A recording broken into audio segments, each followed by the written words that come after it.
is working to fulfill an increased number of resource requests for homeless shelters, including a request for 14,000 cot covers, 18,000 blankets, and 98,000 towels. We're also working on plans to assign additional medical sheltering sites, providing transportation, food, laundry services, and security services. The goal is to secure 2,000 beds for quarantine isolation of individuals who have tested positive or who are suspected of being positive for COVID-19. The Department of Mental Health is staffing new shelters coming online in the city of Los Angeles, and staff from our Housing for Health division are helping medical sheltering come online. We are also working with our philanthropic partners and connecting the needs of county residents with the generosity and support of organizations such as the United Way of Greater Los Angeles and the California Community Foundation, which have come together to support individuals experiencing homelessness. The philanthropic effort focuses on supporting unsheltered residents, low-income individuals, students, and families at risk of homelessness or hardships. We will have LASA's Executive Director Heidi Marston speak more today about our outreach and care for people experiencing homelessness. In the meantime, I would like to invite Supervisor Hilda Solis, Chair Pro Tem, to say a few words. Thank you.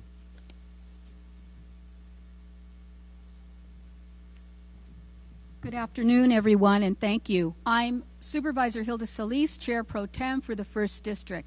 I want to thank Chairwoman Catherine Barger and the entire County Board of Supervisors and all of our county departments for working tirelessly with many of our partners to provide guidance for our homeless services providers and the many people that they serve, people experiencing homelessness. Our homeless service providers and outreach teams are considered essential workers during the COVID-19 health emergency, and they continue carrying out important work to help the most vulnerable individuals. Information about practicing social distancing, hand washing, and good hygiene has been shared with individuals and families in our interim housing facilities. Our homeless outreach teams, which include LASA, DHS, DMH, and the Sheriff's host teams, are also connecting every day with unsheltered individuals to offer shelter and services, especially to the most at risk, those that are 55 or older or who have an underlying medical condition. I want to talk briefly about our probation camps. I want to assure you that we're also working to ensure the health and safety of our youth in the juvenile halls and probation camps. And that's why I'll be introducing a motion to reduce any crowding in our juvenile facilities, as well as seeking to increase access to social distancing and increase hygiene practices as recommended by our public health experts. I recently spoke to our interim probation chief, Ray Leyva, and he assures me that they're moving in the direction to practice social distancing, regular hand washing, and good hygiene. During the duration of our Safer at Home order, we're working to keep all of our youth safe, healthy, wherever they are, and to continue to create an environment where learning and education can take place during these times. Also, the county continues working with the City of LA, the state, the private partners to assess properties throughout the county that could serve as interim shelter. This is a high priority, as you know, for LA County. This is a different objective than identifying quarantine and isolation sites for confirmed COVID-19 cases or people who have had contact with a confirmed COVID-19 patient. Expanding shelter countywide is the goal of the county and has already been working toward before the COVID-19 crisis, but now more than ever, we have an expedited timeline. As we work to stand up new interim housing for people experiencing homelessness, we also need donations, as was stated by our chairwoman. Some urgent items that are needed: clothes, towels, blankets, food, and water. Additionally, the United Way of Greater LA has set up a pandemic relief fund to help get additional resources and support for LA County's unsheltered residents. If you'd like to make a donation, please visit unitedwayla.org. And for more information about help that you might need, call 211. I want to talk about food security. During this time, it's critical to inform those who may be faced with food insecurity that it's easy to apply for CalFresh benefits. The CalFresh program helps individuals and families afford nutritious food, including fruits and vegetables and other healthy options. CalFresh food benefits are provided on an electronic benefits transfer EBT debit card and can be used at any grocery store and farmers market that accepts EBT cards.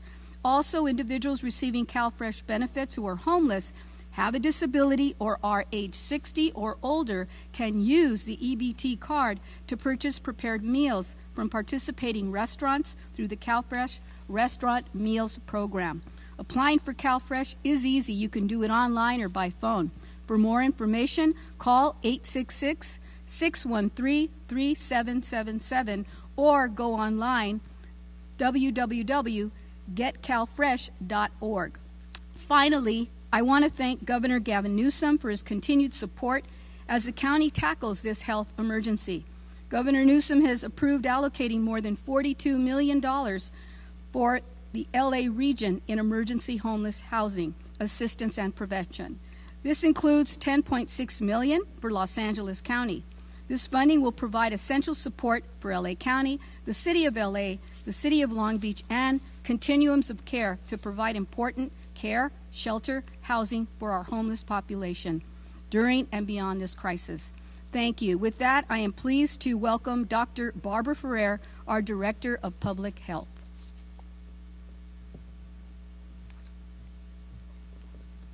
Good afternoon, everyone, and thank you so much, Supervisor Solis and Supervisor Barger, for your outstanding leadership during these very, very difficult times. I feel like our county is in the best hands possible because we have an amazing board, and your leadership during this really what is a long-standing crisis has been absolutely essential to us being able to have a path forward that allows us to implement appropriate strategies. I also want to thank all of the leadership throughout the county and the cities who have been remarkable examples of collaboration and cooperation during this time.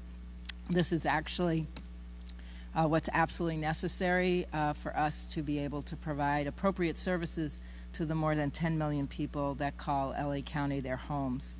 I want to update you on our current status, and once again, I'm very saddened to have to report today 3 additional deaths. All 3 individuals were over the age of 65 and had underlying health conditions.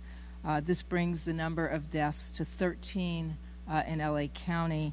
I want to note that we're no longer including in this count the death of the young person we reported yesterday because we have asked CDC to complete an investigation on that case.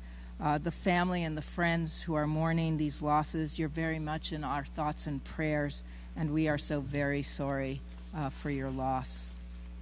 Today we're also reporting 138 new cases. Over the last 48 hours, there have been 266 new cases, which brings the total of new cases in LA County to 799 cases.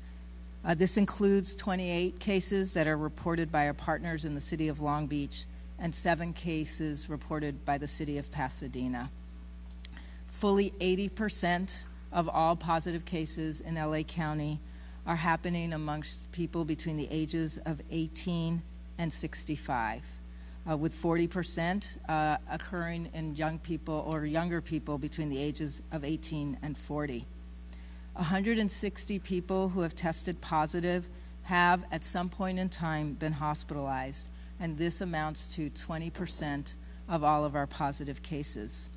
1% of people in LA County who have been diagnosed as positive with COVID-19 have in fact passed away. And in the United States, the mortality rate is at about 1.5%. I want to note that this is a higher rate than what we experience annually for influenza. 44 people are currently hospitalized, and 77% of these people are in the ICU. I'm noting these numbers to just make sure everyone understands that the people who are hospitalized are often very sick, and they need to use intensive services in our hospitals. Of those who are currently hospitalized, 4 are in their 30s, and 26 are 60 or older. 60% of the patients in the ICU are older than 60. As always, confirmed cases are being isolated and close contacts are quarantined. And as a reminder, we post detailed information about the cases on our website, publichealth.lacounty.gov. We're currently investigating 12 different institutional settings that have potential outbreaks. All of these settings have at least one case of a person testing positive for COVID-19. Our teams are there to ensure that appropriate infection control measures are adhered to and that where appropriate, quarantine orders are issued for both residents of the facilities and or staff. We'll be updating on a regular basis case reports on these settings, and where there's information that indicates that there are 3 or more positive cases at an institutional setting that we're investigating, we will include that information on our website. I want people to know that we continue to provide essential technical assistance to institutional settings, and this includes long-term care facilities and nursing homes.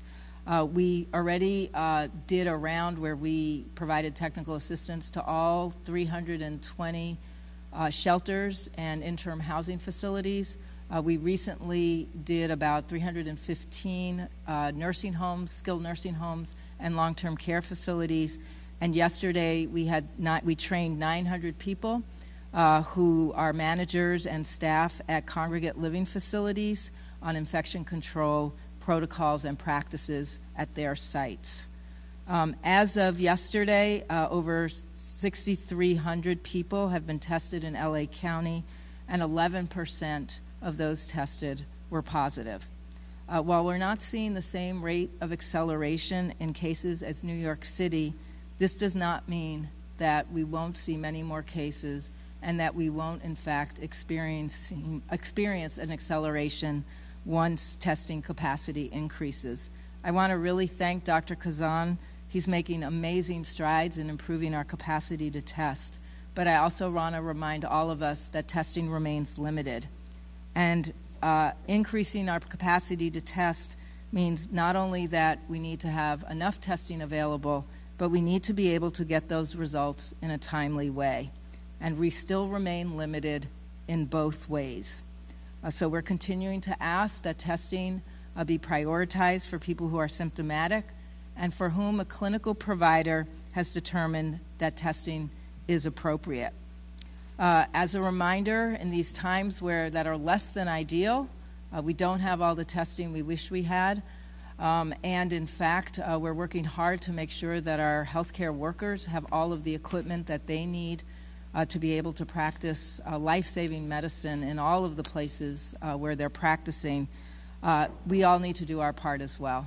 Social distancing remains a critically important strategy for slowing down the spread of COVID-19.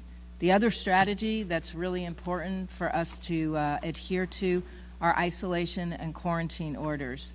And I want to announce that today the LA County Health Officer will be issuing a public order that requires the self-isolation of any person who's tested positive for COVID-19 or is presumed by their physician or clinician to be positive for COVID-19, and also orders the quarantine for all close contacts. That includes household members and caregivers.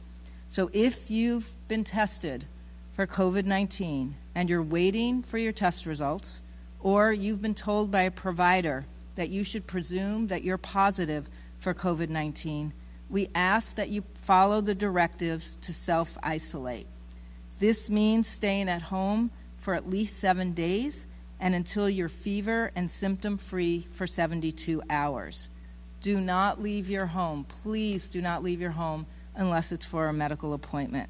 We ask that you notify all of your close contacts that you have COVID-19 or are likely to have COVID-19 so that your close contacts can, in fact, begin their quarantine.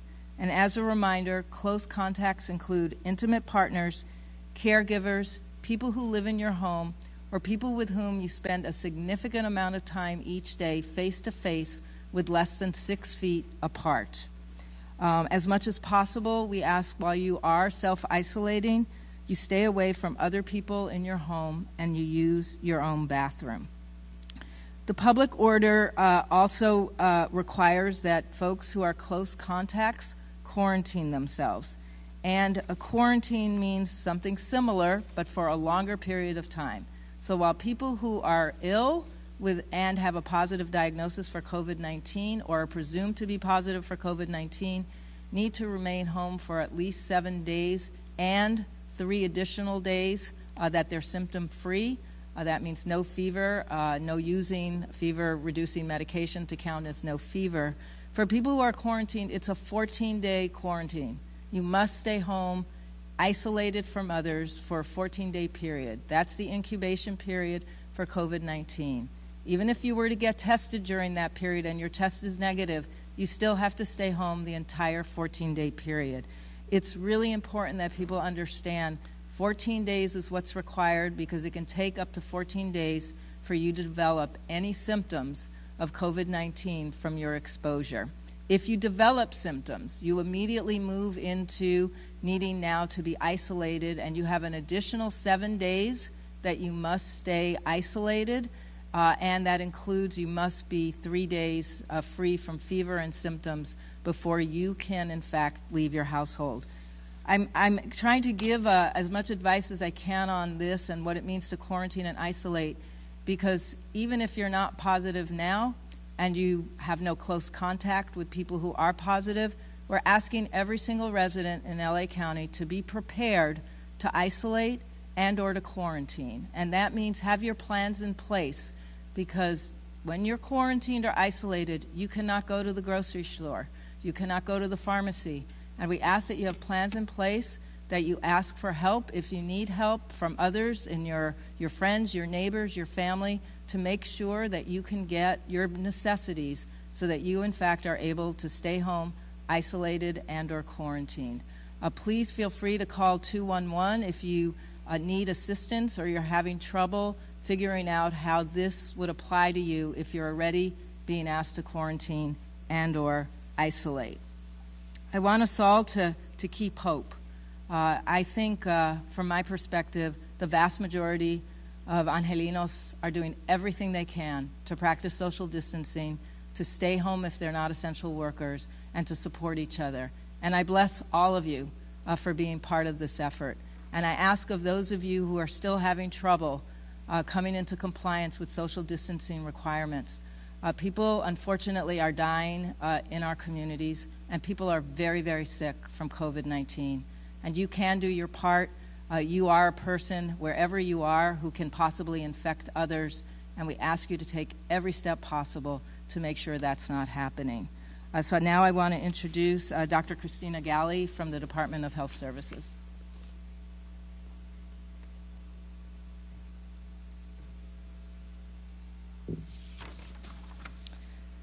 Good afternoon. I'm Dr. Kristina Galley, the Director of the Department of Health Services.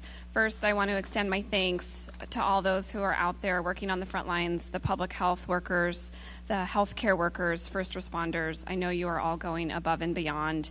It is a great deal of work, and your energy and your passion and your mission and your enthusiasm is so much appreciated and valued, and I want to extend my thanks. I know this has a large toll on you emotionally and physically, and we're grateful for your service.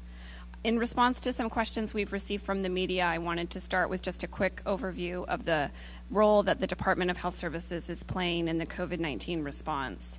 First, we provide direct care services through a variety of clinical locations across the county. We have our 4 public hospitals that are located countywide. We have 25 standalone health clinics that continue to provide services and are open to those who need care.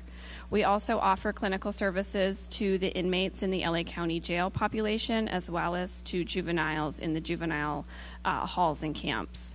In addition, the Department of Health Services runs the EMS agency, which plays a key role in helping to coordinate both pre-hospital care and emergency level care and acute care services across all of the hospitals in the county, both public and private.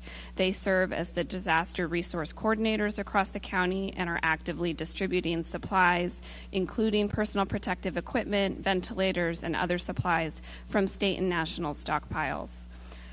Next, our Housing for Health division has a very major role, and you'll hear a little bit more about housing and homelessness services later in this press briefing. Housing for Health offers the interim and permanent supportive housing services to individuals experiencing homelessness across the county. With respect to COVID-19, our Housing for Health team is active in providing technical assistance and training to street outreach workers, as well as staff at all of the interim and permanent supportive housing sites in the county. They are also very active in setting up the quarantine and isolation sites that are being set up for persons experiencing homelessness. And finally, our Office of Diversion and Reentry, referred to as ODR, they also work in close consultation with Correctional Health Services and our Housing for Health team on identifying a select set of individuals, predominantly those who are medically fragile or who have serious mental illness, who can be safely moved to community-based treatment and housing sites upon release from the jail system or from juvenile halls and camps. Next, I'll turn to some brief stats on the bed capacity numbers in the area. Here's the latest information. There are, again, 84 acute care hospitals across the county. There are 23,000 total acute care beds, including 2,200 ICU beds.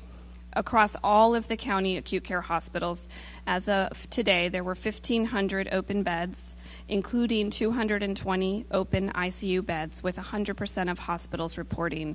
This is a daily hospital report that is coordinated through the EMS agency, and we will soon be putting this information on a daily basis on our website so people can access it directly. Among the 4 directly operated DHS hospitals, we have currently 1,400 staffed beds. The census is 900 for a 64% occupancy. That leaves 500 beds that are currently open, including 65 open ICU beds. We're also actively tracking available ventilators, and with the hospitals reporting against self-reported data, there are currently 820 available ventilators for use on patients who require them.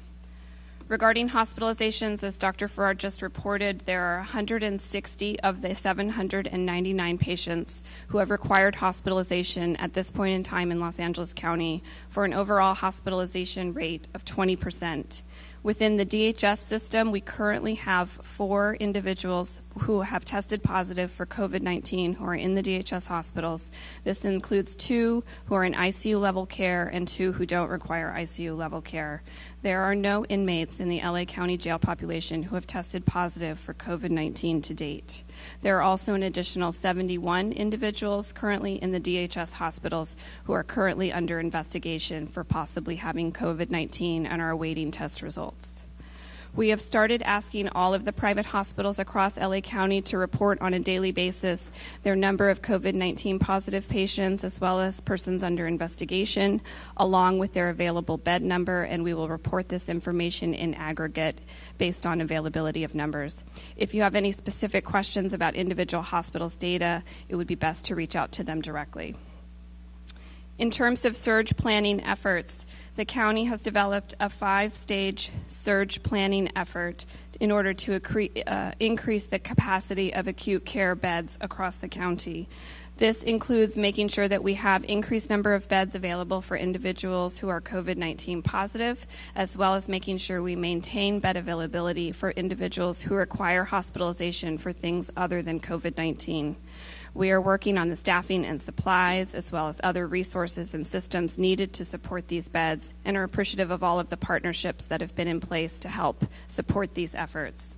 The plan, as I have mentioned before, includes both freeing up beds, adding existing beds within general acute care hospitals, and also standing up alternative care sites, including mobile hospital structures, to be able to accommodate what might be an increase in surge in patients in the coming days or weeks.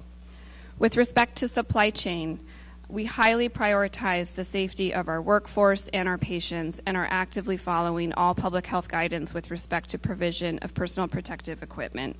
On a daily basis, the EMS agency distributes personal protective equipment across a range of providers, including hospitals, clinics, emergency responders, fire personnel, public safety personnel, and they are managing several hundred requests on a weekly basis.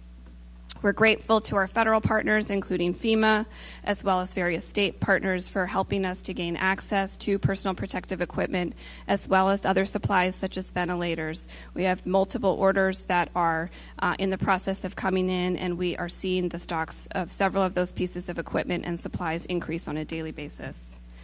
In closing, I just want to again extend my thanks to all those across the county, the cities, the state who are banding together and working in a unified and coordinated fashion to make sure that we can care for individuals with COVID-19. I'll end with just two final pleas very quickly. One is please continue to give blood. I'm grateful to those who have stepped up and gone to blood donation centers and helped to stabilize the blood supply for our hospitals. Things are slightly better, but we do still need blood donations, and I would encourage people who are healthy and able to do so. Second, please do follow all of the social distancing guidelines put forward by state and local departments of public health. Stay at home if you can. Isolate and quarantine according to the directions given by public health authorities. This is still the single most important thing that can be done to flatten the curve and make sure that we preserve and protect the lives of those around us. With that, I will turn it over to Heidi Marston, the Interim Executive Director of the Los Angeles Homeless Services Authority. Thank you.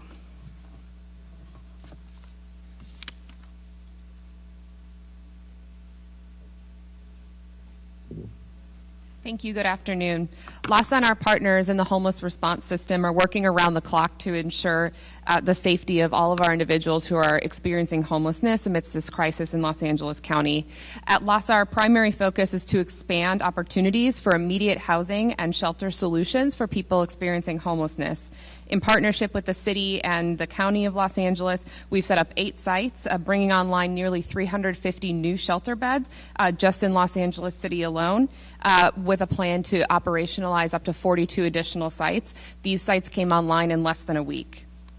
We're also working close with the county and our partners to create beds specifically for isolation and quarantine that can be made available to individuals who are experiencing homelessness should they need to isolate or quarantine. As of today, there are nearly 900 hotel rooms available and beds that have been secured for this purpose. LASA is also focused on maintaining capacity through our existing interim housing and permanent supportive housing sites. This means we're working very closely with our nonprofit provider partners to ensure they have the supplies, the resource, the training, and the assistance they need to maintain safe operations. On any given night in LA County, we have about 7,300 shelter beds available for people experiencing homelessness. And since this crisis emerged, we've been successful in securing an additional 900 shelter beds through our winter shelter programs that will be operational 24 hours a day, at least through the end of April. We're also supporting our nonprofit partners in adapting their current shelter to the new regulations to ensure that social distancing is maintained in our shelters. For those who haven't come inside yet, we're doing everything we can to take preventative measures at encampments and doing everything we can to get people indoors for their safety.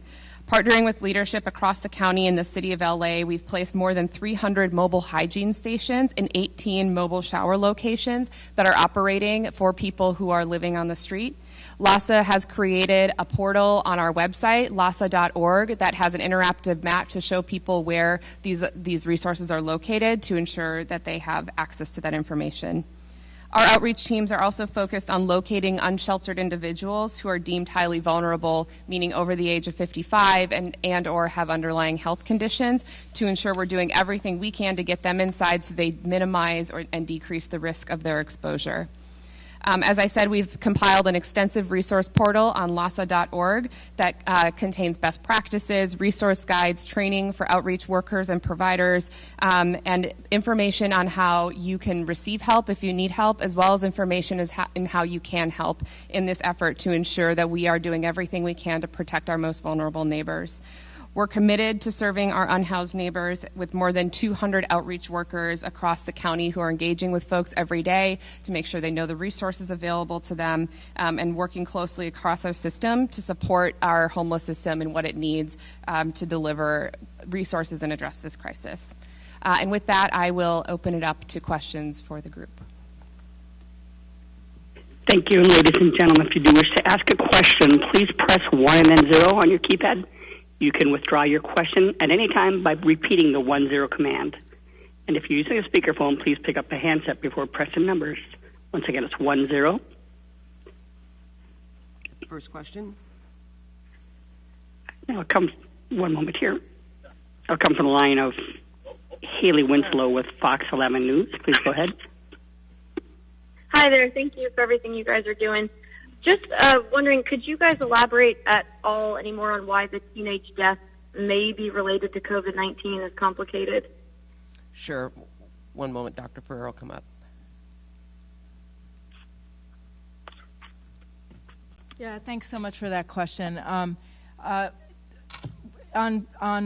further investigation of the death of a young person under the age of 18 that we announced yesterday, there were extenuating circumstances that pointed to an alternative diagnosis as well. So given that there is a possibility of 2 diagnoses as causing the death, we've asked the Centers for Disease Control in Atlanta to perform some additional testing so that we can, with all certainty, note what the cause of death was. And we appreciate the public's patience. Again, our heartfelt prayers for the family as they too await further clarification on the actual cause of death. Thank you. Next question. And that'll come from the line with Dave Lopez with KTVS. Please go ahead.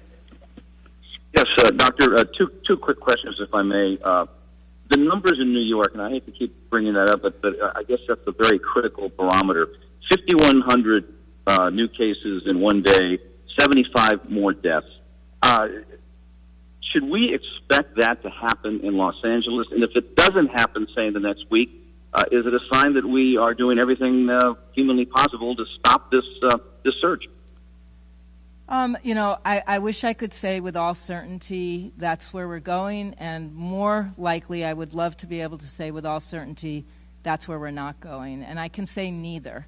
What I do say is that New York and Italy are examples where there were both very rapid accelerations in the number of new cases, and we would be foolish to not prepare for a similar scenario here in LA County. So what we need to do now is do everything we can to slow the spread while preparing for the fact that there may in fact be a similar acceleration of cases here in the county. I mean, obviously, we've gotten a dramatic increase in the number of cases as we've done more lab testing. If you look at the number of people that are tested in New York City, you'll see that they're testing lots more people than we're testing here. So we do need to be prepared as we test more people to see a rapid acceleration. We're going to do everything we can with all of you helping us to try to prevent that rapid acceleration, but we're certainly going to be prepared. Dr. Galley's leadership has been instrumental in making sure that our healthcare system can, in fact, be able to cope and manage with what we call surge capacity. But thank you. And just one more quick point. The mayor on Monday said that we are entering a very critical week this week. Can you go into more detail than that? Is there something, is there some numbers that you're trying to not hit to make that possible? Well, every person that dies, every serious illness that this causes is heartbreaking. We talk about numbers, but these aren't numbers. These are people's lives. So I think, I can't speak for the mayor, but I think the sentiment is one that we all share, all of the leaders in the county, all of the elected officials, everyone that's working so hard right now, is to please understand that as soon as we know there are more positive cases, that means it's much more likely that it's easier to spread this infection. Obviously, if you have more people who are infected, then you can have those people infecting more people. And if you think about every person can infect 2 to 3 people, you understand why as soon as we hit 800 people who are infected, if we're not being particularly diligent, those 800 people will infect thousands and can infect thousands and thousands of more people as you start doing the math. So I think what's critical now is to understand we have a lot of people infected here in the county. We have people that we know are infected, and we have a lot of people we don't know that are infected. And that means everyone has the potential for either becoming infected or infecting others. And if we all walk through our days with that mindset, I think we'll be able to take the steps that we can prevent, to slow down the spread. Our next question here will come from the line of Steve Gregory with KFI. Please go ahead. Hi, Barbara. Good afternoon. A couple quick ones. Regarding the teen, and you'll agree that this has got a lot of people very shaken up because this is presumably a healthy teenager. Do you have any suggestion or any evidence that if the teen had been tested earlier, because if I understand correctly, the COVID-19 had been diagnosed post-mortem, and I'm wondering if the teen had been tested positive earlier, would the treatment have been different, and would the success rate of recovery been better? Also, I wanted to know, in this misinformation campaign, a lot's being said about ibuprofen versus Tylenol, and I'm wondering if you might have a recommendation in that area.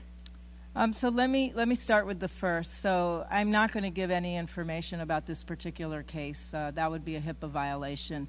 But what I can say is, in general terms, that oftentimes what happens is there could be one diagnosis that's made when someone presents at the hospital, and that a patient, in fact, is treated for one diagnosis and is treated appropriately. And since this is a new virus, the idea that this virus can also infect a person who has another diagnosis is something we're starting to learn about, and that could be a possibility in any case.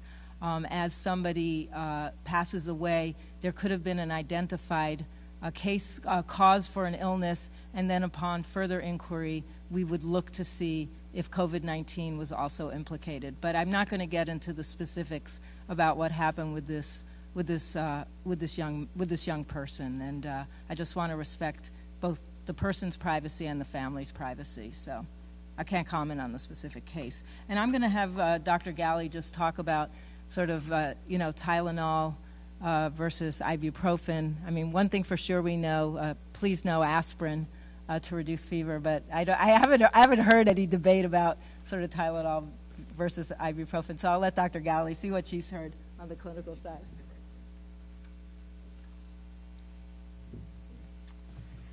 Hi.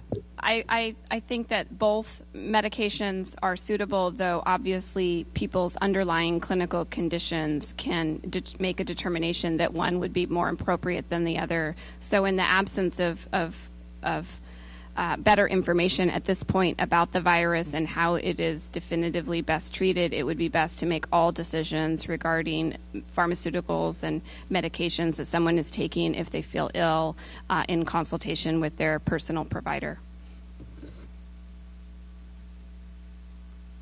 Next question. And that'll come from Claudia Prosciutta with KMX. Please go ahead. Hey, Claudia. Hi.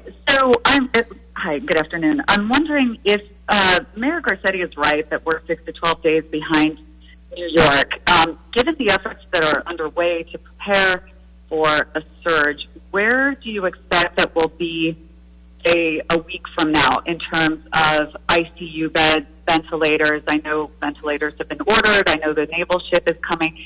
So do you have an estimate on where we'll be in that? So Dr. Galley's here to answer that question for you. Thank you. Hi. So we're working on two things that speak to your question. One is we are working closely with the state and other academic institutions to put together a demand model for projections of bed need and ICU utilization, including ventilator needs that is specific to Los Angeles County as well as particular regions within the county. That remains a work in progress, but that data and information to the extent it can yield projections far enough out in the future will be instrumental in helping us to align the capacity with the demand. Simultaneously, we are ramping up the capacity. We know, as Dr. Ferrer referenced previously, that things can change very quickly. We've seen the cases in Italy, in Spain, in New York rise along a very rapid timeline. And while we know that we need to work on the projections, we also know that we need to not be foolish and we need to have that capacity ready to go if the cases start to spike. All hospitals have reduced their census through a variety of channels. Typically, hospitals can reduce their inpatient census by 15, 20% through things like canceling elective surgeries and admissions. The Department of Health Services, our hospitals, are operating at 65% capacity right now because of those steps, as well as the reduction in ED visits that we've also simultaneously seen. And that trend, I believe, is true for a variety of reasons.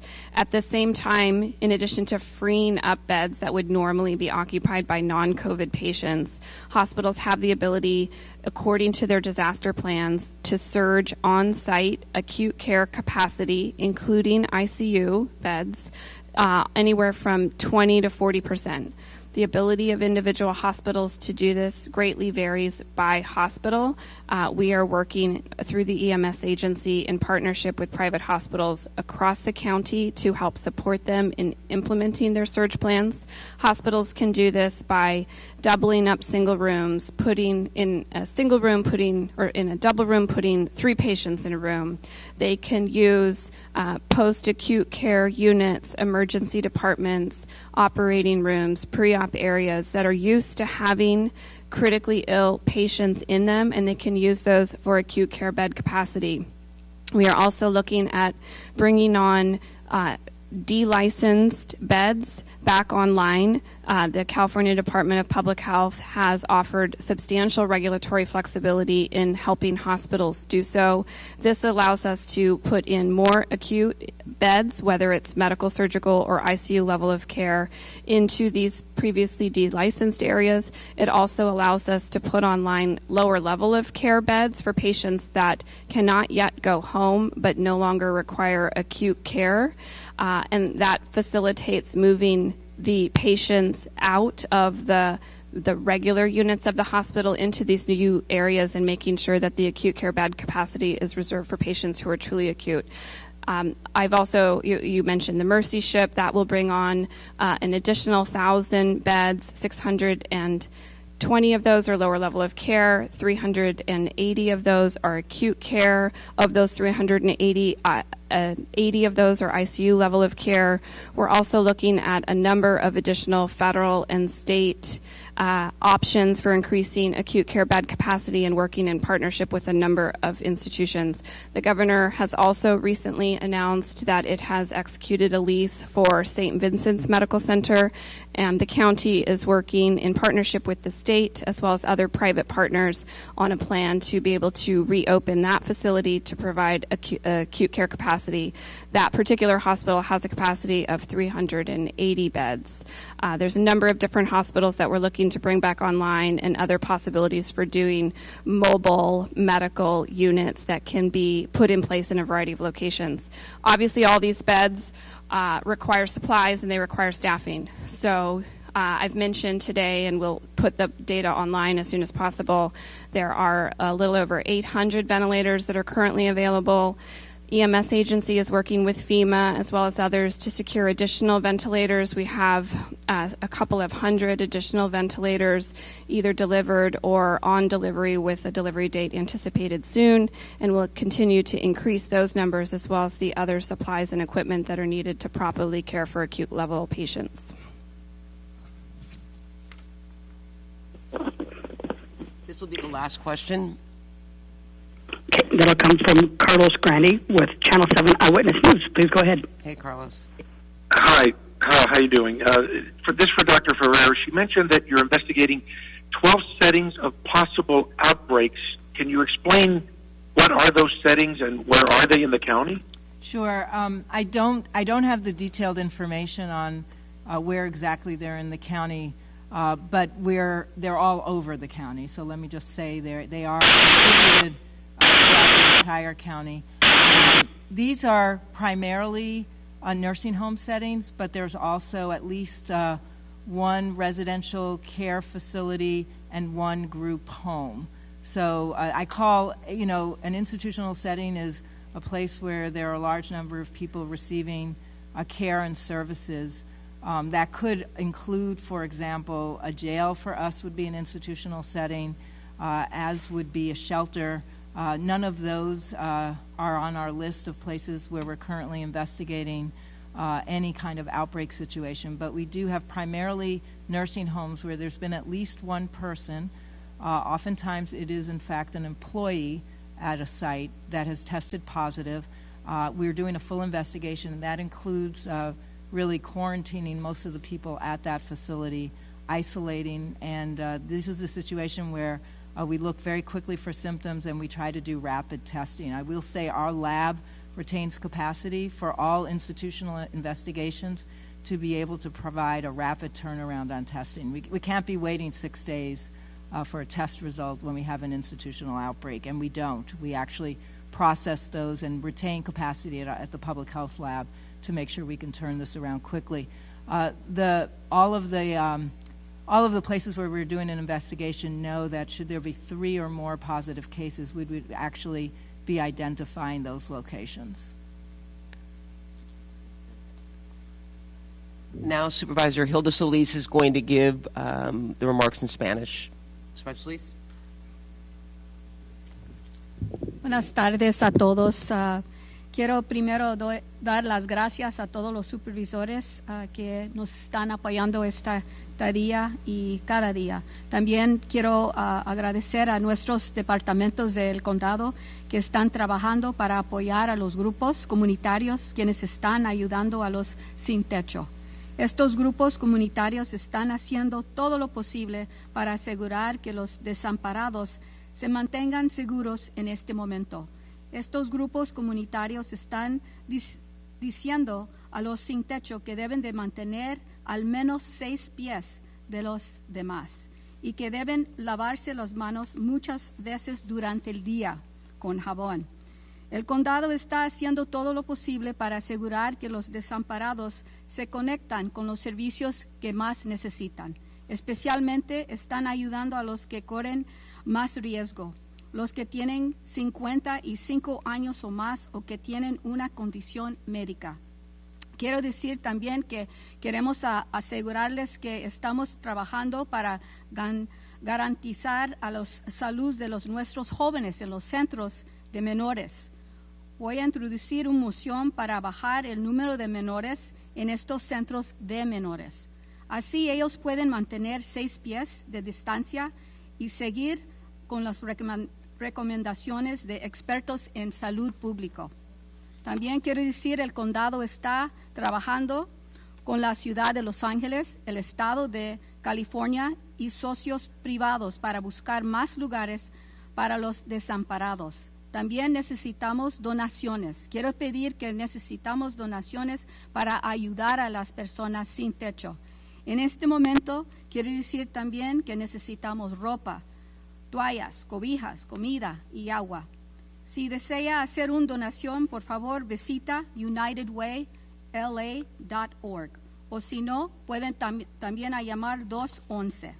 También quiero hablar un poco durante este tiempo, les quiero recordar que es muy fácil solicitar ayuda del programa que se llama CalFresh.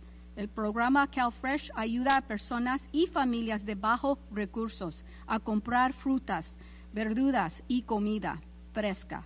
Si eres una persona sin techo o si tienes 60 años o más, pueden comprar comidas preparadas a través del programa de comidas en restaurantes CalFresh. Para más información, por favor, llama al Centro de Servicios de DPSS número 866-613-3777. Con eso también quiero felicitar a ustedes que esperamos que el gobernador también en este momento que nos está ayudando a abrir otros hospitales para ayudar a la gente que tienen este virus y le quiero agradecer a él.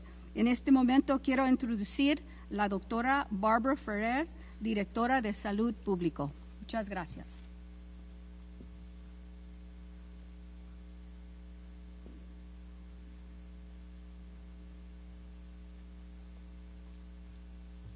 Buenas tardes a todos. Quiero especialmente dar las gracias a la supervisora Solís y la supervisora Barger y todas las supervisoras del condado de Los Ángeles. Aquí estamos como unos líderes que han sido ejemplos notables de la posibilidad de colaboración durante este tiempo que es tan difícil.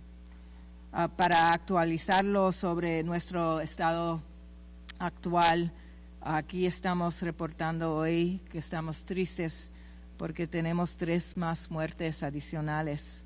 Esto eleva el número total de muertes a 13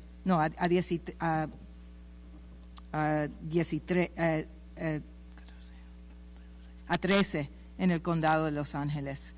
La familia y los amigos que lloran están perdidas. Estas pérdidas están muy presentes en nuestros pensamientos y oraciones. Acerca de la muerte de la persona menor de 18 años, esperamos más pruebas en el Centro del Control de Enfermedades Nacional para confirmar el causa de muerte. Por este momento no estamos contando a este joven en la cuenta de las muertes del condado. Estamos hoy reportando 138 nuevos casos. En las últimas 48 horas había 276 casos nuevos y el número total de casos en el condado de Los Ángeles ahora es 799. 170 casos han sido en algún momento hospitalizados, el 20% de todos los casos positivos. El 1% de los casos positivos han morido. En los Estados Unidos la tasa de mortalidad es de 1.5%, bien cerca de lo que estamos experienciando aquí en el condado. 44 personas están en este momento hospitalizados. Tenemos 77% de estas personas están en el UCI. De los que están hospitalizados ahora, sabemos que la mayoría de estas personas tienen una edad más de 60 años. Los casos confirmados están siendo aislados y los contactos cercanos están en cuarentena. Puede ver la información más de los casos del condado de Los Ángeles en el sitio web del Departamento de Salud en publichealth.lacounty.gov. También estamos investigando en 12 entornos institucionales diferentes casos de enfermedades del COVID-19. Cuando tenemos más que 3 casos en una de estas instituciones, lo vamos a reportar ahora en el portal del web. También quiero darle las gracias a todo el mundo que está haciendo la distanciamiento social. Es bien importante que practicamos lo más que es posible a quedarnos 6 pies de toda la otra gente. Y a los que están trabajando porque son trabajadores esenciales, muchas gracias por su servicio. Y ahora vamos a abrir para preguntas. Oh, no. Jorge viene. ¿O José?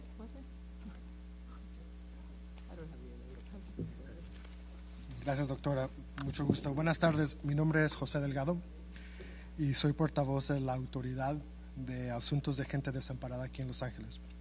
La autoridad y nuestros proveedores de servicios estamos en la obra, trabajando días largos y tomando pasos sin precedente para asegurar el bienestar de la gente y de la población indigente aquí en Los Ángeles. Nuestra meta es clara: la preparación hoy para mitigar y evitar la pérdida de vida mañana. Los siguientes son algunas de las medidas que hemos tomado hasta el momento. Hemos aumentado el número de albergues al beneficio de las personas adultas mayores y de otros grupos de mayor riesgo indigente. Hemos respondido de estas maneras porque sabemos que estando bajo techo estamos todos más seguros y estamos fuera de peligro. Hemos ampliado el plazo de cierre de los 2 albergues de invierno más allá del 31 de marzo. Normalmente estos hospedajes temporales, representando 900 camas, están en servicio 14 horas al día. Pero anticipando la necesidad, abrirán sus puertas las 24 horas. Continuamos colaborando con la ciudad y el condado de Los Ángeles para localizar recursos adicionales. Buscamos alargar la programación de estos sitios hasta el fin de abril. Se marcha adelante con el fin de iniciarse 42 albergues adicionales a través de la ciudad de Los Ángeles. Marcamos el primer paso este último fin de semana con el lanzamiento de los primeros 8 hospedajes. De hecho, laboramos a identificar 900 camas de aislamiento para aquella gente que exhibe síntomas asociados con el COVID-19. Nuestras intervenciones incluyen el uso de casas móviles proporcionadas por el Estado de California y el gobernador Newsom, y reclutamiento de propietarios de moteles para el uso de sus cuartos. Continuamos buscando opciones a nuestra disposición. Mientras tanto, hemos respondido apropiadamente, tomando medidas a nuestros albergues para ejercer, a lo más que se pueda, sana distancia. Para aquella gente que no ha dado con albergue, se continúa trabajando para evadir que se establezca una cadena de transmisión en esta población. Por parte del alcalde de Los Ángeles, el Consejo de la Ciudad de Los Ángeles y los supervisores del Condado de Los Ángeles, se han establecido más de 300 estaciones higiénicos, o sea, lavamanos, y 18 duchas móviles a través del condado. Tenemos equipos que en este momento se encargan de identificar clientes indigentes que pertenecen a grupos de mayor riesgo, aquellos con condiciones de salud crónica y adultos mayores. Esos equipos tienen el cargo de repartir información que los dirige a albergues más cercanos e información crítica. Somos una fuente de información.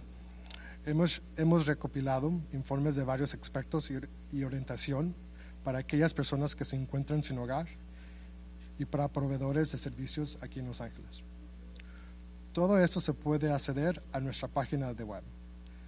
Si hay preguntas sobre el tipo de amparo disponible a usted o si desea buscar modos de poder contribuir a las obras, le pido que por favor visite nuestra página web www.lahsa.org.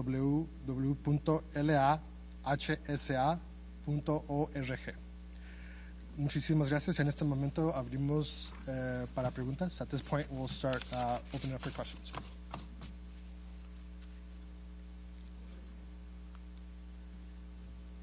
And the first question will come from Claudia Prosciutto. Please go ahead. Hello. Voy a preguntar en español. Hola. Ándale, ¿Sí? sí, estamos aquí. Listos. Okay. Prefiero la respuesta en inglés, pero si tiene que ser en español, le entiendo. Me gustaría saber si hay algún caso positivo en el Departamento de Salud Pública, en alguno de los trabajadores, y también SEIU 721 ha hecho una queja con Cal OSHA. Están diciendo que el condado no está allowing the stockpile of N95 masks, que no están sacando esas máscaras para que los usen los trabajadores en los hospitales. Es que estás diciendo que no se están distribuyendo las máscaras a las personas que trabajan. No están distribuyendo las máscaras que tienen guardadas, exactamente. Okay. Si podrían responder estas dos preguntas, por favor. Okay. Ahorita viene la doctora Kristina Galley. Okay. Hi, this is Kristina Galley, the Director of Department of Health Services. The department always focuses on the safety of our workforce, and we're very concerned about all of the safety of our 7,000 nurses as well as the other ancillary staff, our providers. We are prioritizing attaining additional personal protective equipment, including masks, both surgical masks and N95s. I know many people are aware about state and national shortages, and we have several stocks of those supplies on order with currently uncertain delivery dates. Despite that, I want people to absolutely understand that the department is in full compliance with all public health guidelines that's been put forward by the Centers for Disease Control, the California Department of Public Health, as well as guidance given out by the local LA County Department of Public Health. We're in active conversations with our workforce and our labor to understand how we can support them, make sure people understand what the guidelines are to protect their health and safety on the job as well as outside of the job when they're in the community. community. And we'll very happy to continue those conversations on an ongoing basis. Si no hay más preguntas, vamos a terminar esta conferencia de prensa. Muchas gracias.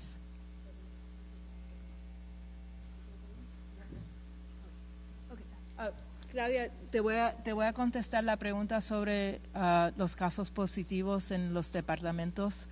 No tenemos información sobre todos los departamentos en el condado que tienen casos positivos.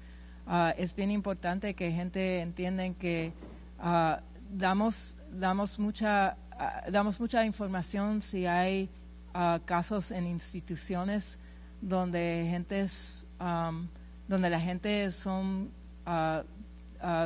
con underlying, tienen enfermedades que le ponen a más riesgo para COVID-19. Pero tenemos casos positivos en todo el condado y en muchos departamentos del condado hay casos positivos y tenemos un departamento de Human Resources que nos ayuda a hacer lo más que tenemos que hacer como employers para proteger a toda la gente que están trabajando con nosotros. Pero no tengo detalles sobre toda la gente que son positivos que trabajan para el condado. This concludes our press briefing.